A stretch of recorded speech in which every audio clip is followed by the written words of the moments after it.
It's a book that showcases the rich ancient culture as well as the rapid growth and transformation affecting the Northern Territory. And it's done all with the images produced by veteran photojournalist David Hancock.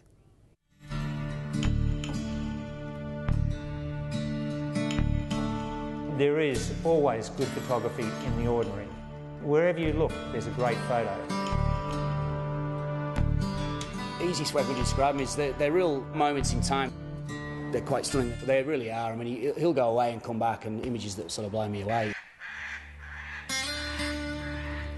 For the past 30 years, photographer David Hancock has been capturing the rugged beauty and changing face of the Northern Territory.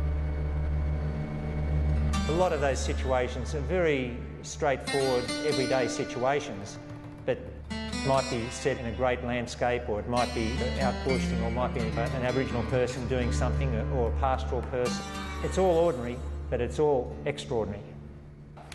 David Hancock has come a long way since he started working as a journalist writing for newspapers in Sydney in the 1970s. When I became a freelance writer, I quickly realised that I needed to shoot as well as write if I was going to make a living.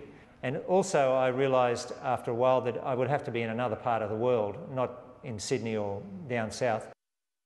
In the 1980s, he swapped life in Sydney for the challenge of freelance work in the Territory. And it's here where he's made his mark, covering the big news stories for national and international publications. In 2005, he was named Australian Geographic Photographer of the Year. He believes his coverage of Indigenous issues has resonated with readers.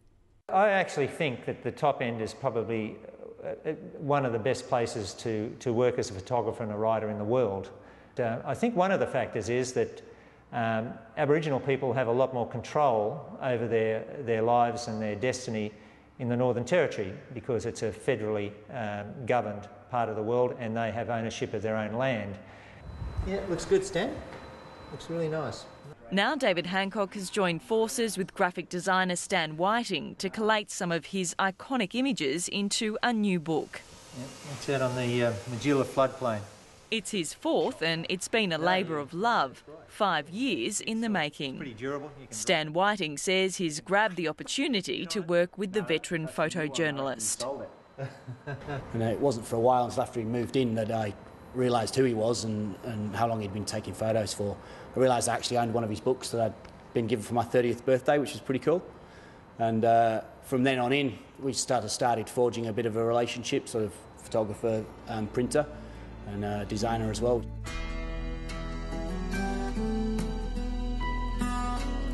The result is a book that is a catalogue of the top end's stunning landscape. And it also shows not just the iconic places of the top end, but all that in-between country which is just as beautiful. You know, those floodplains, the savannah, you know, the billabongs, and places that you probably wouldn't think of going to or wouldn't think there might be a lot of beauty there. But it's not just about pictures. David Hancock is hoping the book also helps showcase the positive work happening in bush communities.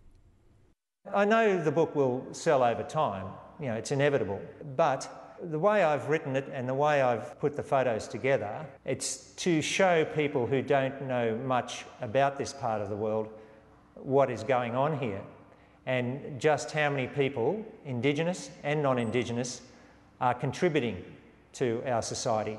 I'm actually finding that I've been shooting for so long now that I've actually got my own archival file.